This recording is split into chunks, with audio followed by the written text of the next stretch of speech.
Hey everyone, I'm Natalie Bencivenga and welcome to 5 Minutes with. This week I am so excited to have Joelisa McDonald. She is the mayor of Rankin, but that's not all. She is also a full-time employee with Cigna Global Health as an internet customer service advocate.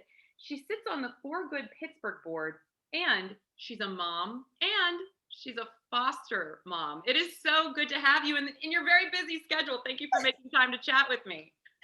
Thank you so much for the opportunity. I'm more than pleasure. It's more than a pleasure to be here. Well, it's such a pleasure to have you here, Joelisa. And just to kick things off, I kind of gave everybody the highlights, but can you tell everybody a little bit about yourself? Well, my name is Jolisa, pronounced Joel Lisa. I grew up in Rankin. I'm 31 years old. I learned a little bit after my appointment for mayor that I am actually now the youngest sitting mayor in Pittsburgh. So that's super exciting. I also was recently elected. Uh, Originally, I was appointed, and now I'm an elected official as the first female mayor of Rankin, PA. Super excited about that. As you mentioned, I have a son, a 12-year-old son. I'm a foster mom. I fostered two boys. I work full time. I love gardening, and I have a best friend near dear to my heart. Her name is Ember, and it's my neighbor's dog. I love to share that because she's my road dog.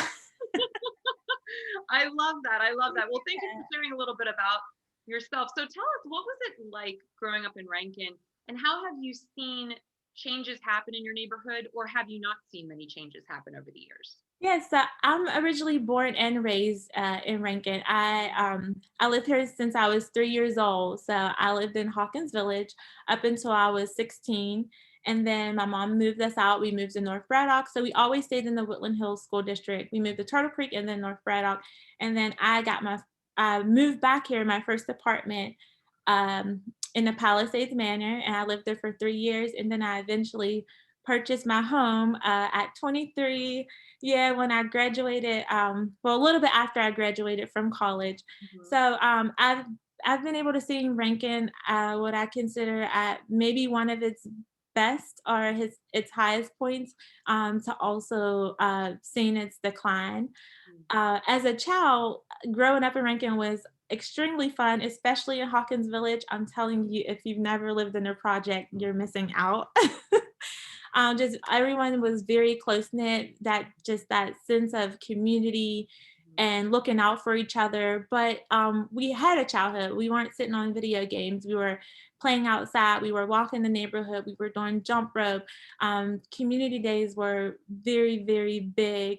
We had a strong police force back then. Our police force, they walked the beat, so you knew them by first name. They knew you. They knew who your mom was. So growing up was like, I hold my childhood memories near and dear to my heart. It's one of the best experiences of my life.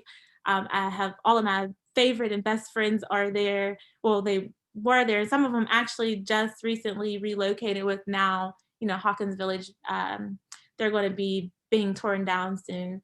But yeah, I had a very beautiful childhood, and I'm happy to still be here and raising my family here as well. So yeah. So is that what inspired you to run for mayor? You wanted to bring that sense of community to a higher level for yourself and your family, or what was your reasoning for doing that? Yeah, exactly. So I decided to run for mayor because one, I've been a resident of the community. I'm a lifelong resident. And I just remember my childhood memories and how I felt growing up. And I wanted the same things for my son.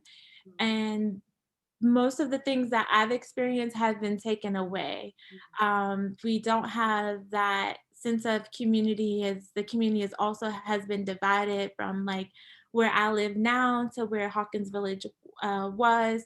The police department has also been declining, and some of our resources that we once had are no longer here. And I just, it's so cliche to say, right? But like, it's like be a part of the change that you want to see. So this is just me, what I would consider to be a success story, having grown up in Hawkins Village and being the first to graduate from college of my family, which I have 5 siblings. Um, I just wanted to like put my face on it, like I've been through the same things that we've all been through, and I've endured some of the same things. I've witnessed deaths. I've I mean, I got food stamps just like the next person. So, poverty, I've experienced it all.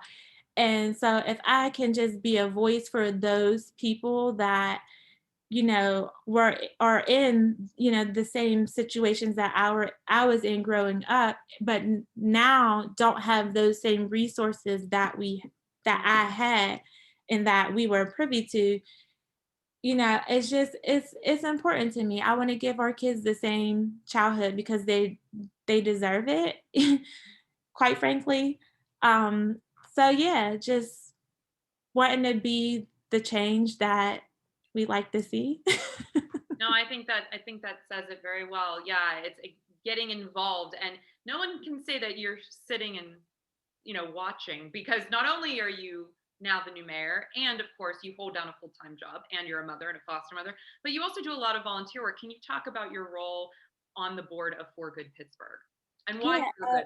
Why did you want to get involved with that organization? For Good is so near and dear to my heart because just all for giving. Giving is honestly, it's a part of who I am, and it's what makes me feel whole. Mhm. So when I'm able to give to someone, it's fulfilling. And I remember a point in my life where I wasn't able to. I only had what I had, and I just had to work with what I had to be able to survive. So just living off of survival.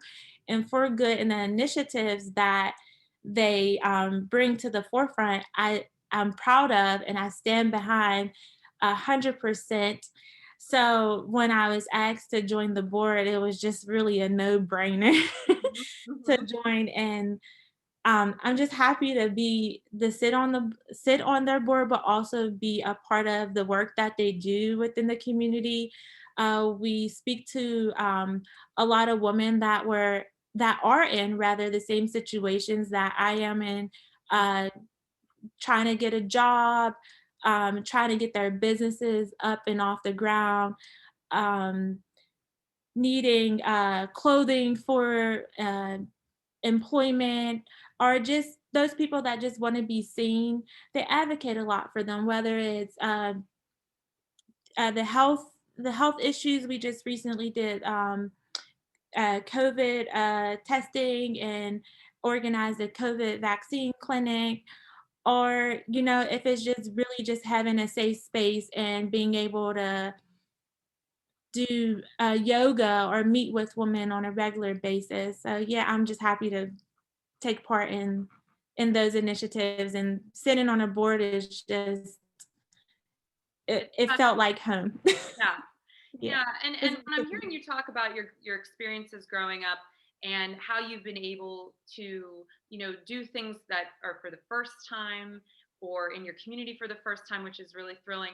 There's a lot of conversations that you hear in media, on social media platforms, about how people need to just pick themselves up by their bootstraps, do things for themselves, and we have lost a lot of that sense of community. Could you speak a little bit to that concept of why community and why supporting each other in a systemic way, in a policy way, is vital in order for people to change the trajectory of their lives for the better?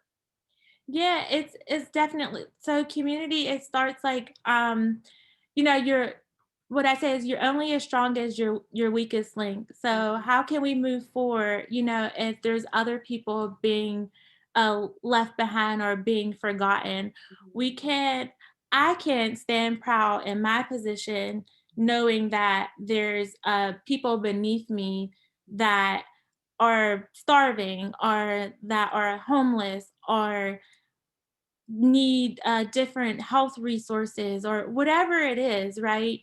mhm. So that's really all it, as far as policy making or whatever, it's that concept. You just have to have that mind frame that you truly are just as strong as your weakest link.